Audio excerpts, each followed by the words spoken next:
Hello guys, today I'll show you how to fix the table not found error in H2 and Hibernate. So basically I have a table here which is called users and a data SQL with some inserts into the H2 database.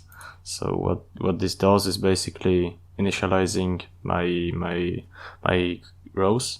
So when I run this, you will see the following problem, which is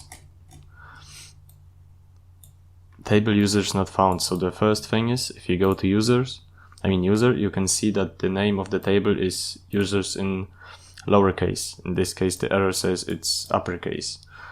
So the thing is, Hibernate by default is being initialized before the data SQL is being run. So that means to fix that, there is a application property which is called Spring JPA deferred data source initialization, and we have to set it to true. So after that, Hibernate will be initialized before the data SQL is going to be run, which means if I run this right now,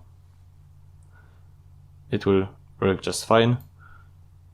And that's it. I hope I helped you.